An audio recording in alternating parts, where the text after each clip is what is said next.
Hi, this is Amanda Mayer, and this is my mini case study on family involvement. First, let's go over our main characters in the story. There is Joel Pham, who is a student, and his parents.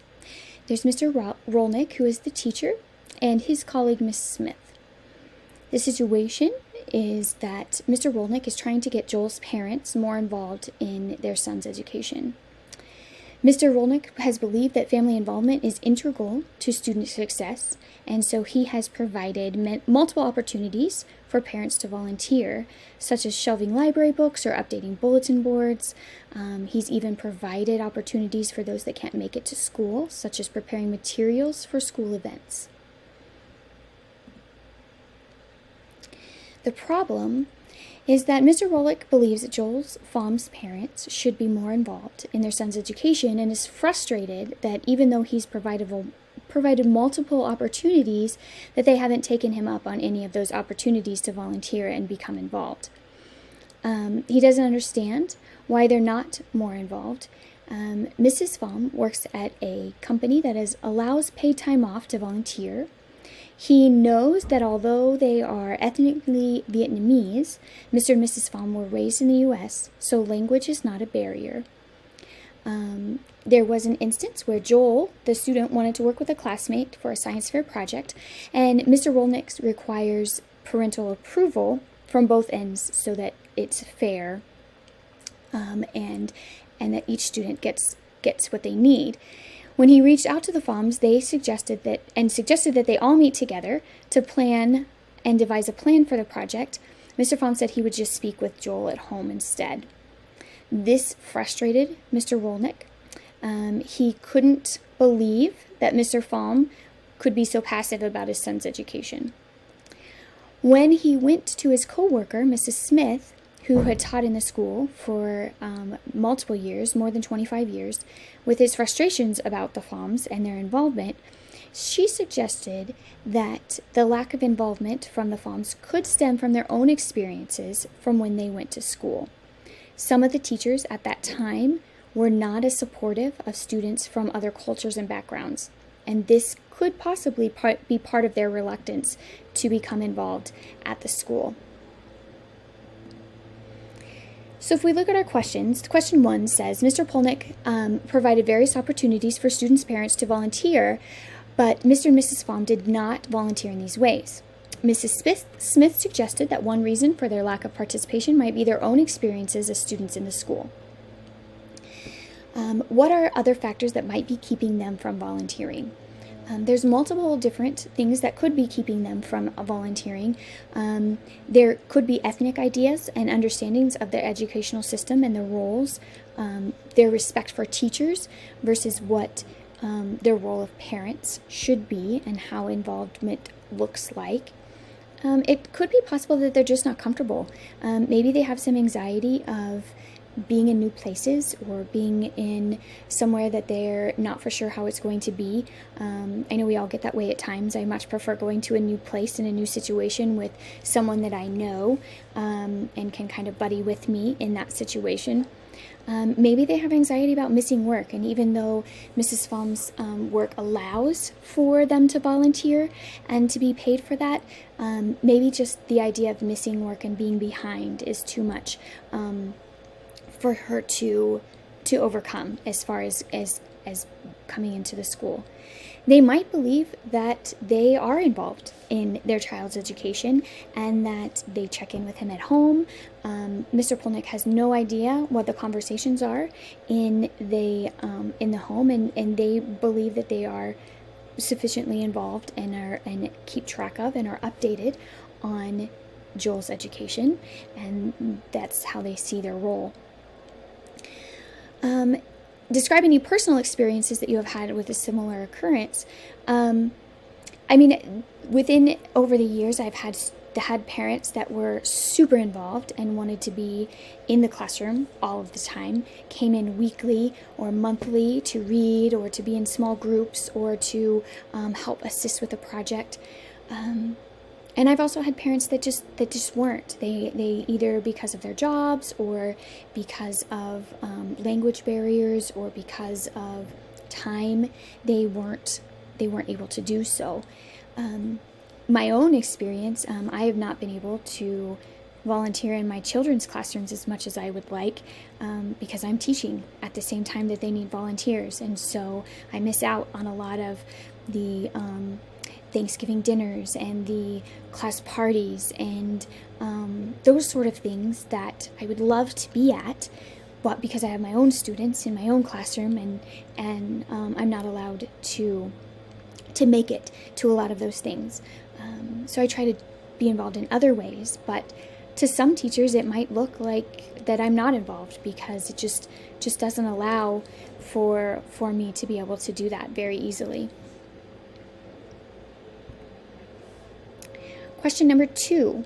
How should Mr. Rolnick and other teachers or administrators reach out to caretakers who might have experienced school as a hostile environment when they were students?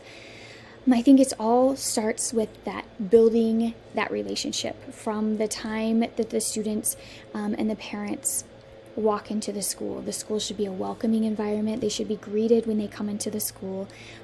They should have multiple ways of communicating with parents, whether that's face-to-face when they're dropping off and picking up their kids, whether it's weekly newsletters, whether it's social media, whether it's through digital platforms such as Seesaw or Remind or Blooms.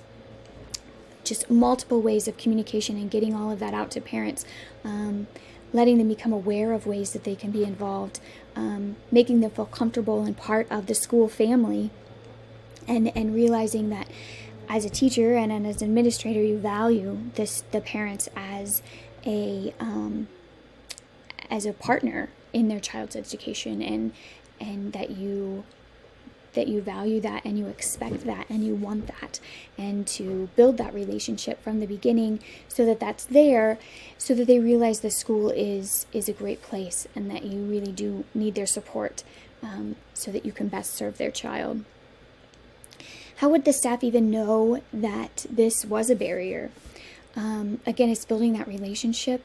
It's important to go to people that have been in the school for a long time. Again, it was smart for Mr. Rolnick to go consult with Mrs. Smith because she'd been there a while and she'd seen them before, and she might have some ideas that he didn't know. He was making some assumptions just based on knowing that they spoke English and knowing that she worked in a company that allowed time to volunteer. But he didn't see everything necessarily. We all can gain a little bit from some insight and wisdom from those that have been here longer than ourselves. But again, by building that relationship, maybe reaching out to those parents, making personal calls or home visits, so that you can learn about the parents' needs as well as the students' needs, so that you can best help meet those needs. How could this have been eliminated, this situation from happening? Again, I think it comes from a little bit of education on the part of teachers. We as teachers need professional development and education on the importance of communication, how to communicate with families from different backgrounds and cultures, the importance of communication and building that relationship. Again, not just words saying that that's important, but steps and tools and resources to be able to do that, to be able to build those relationships. Again, maybe it's a personal phone call home, maybe it's a home visit, maybe it's just understanding that some parents are involved in different ways, and that looks different for every parent. So by building that relationship and understanding their needs and their students' needs, and then providing multiple ways to meet those needs. Again, building that relationship and communication is vital, no matter the background or the cultural differences that the students and the teachers and the families might have. Question 3 says, Mr. Rolnick appeared to assume because they didn't take advantage of the involvement opportunities he created that Mr. and Mrs. Pham were disinterested in their son's education.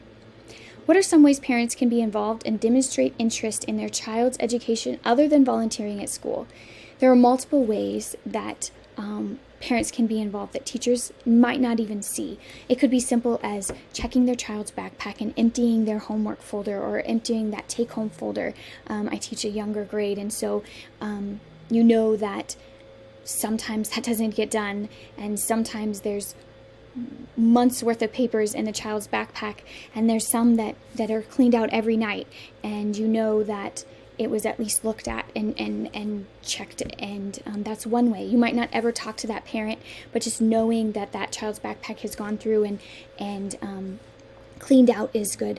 Sometimes it's simple as responding or interacting on digital platforms, whether that be responding to an email or through Blooms or social media, liking a post or sharing a post, or just even being aware that they've seen it. I know that I've used Blooms in my classroom, and you can see when you send a message to parents, you can see whether they have read it or not. Even as simple as just seeing that they have read that notification helps you realize that there is some interaction there, that they're at least taking a little bit of interest. Sometimes as simple as you can tell that they check their Power School grades, that they're interested.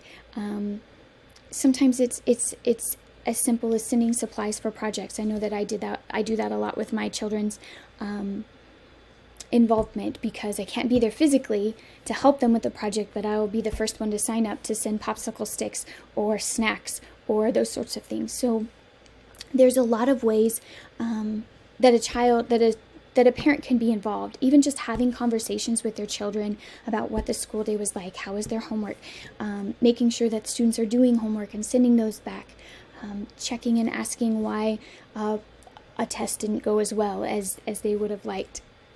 All of these things are ways that parents can demonstrate that they're interested in their child's education, and it might not be actual physical volunteering, either in the school or at home opportunities. Any personal experiences that I've had with this? Again, I've had many parents who really wanted to be involved and were there and would volunteer and would be the first ones to fill up anytime I would need something. They were the first ones to sign up to send those supplies, or to come into the classroom and volunteer, to go on field trips, or to come read to the class or help me with small groups.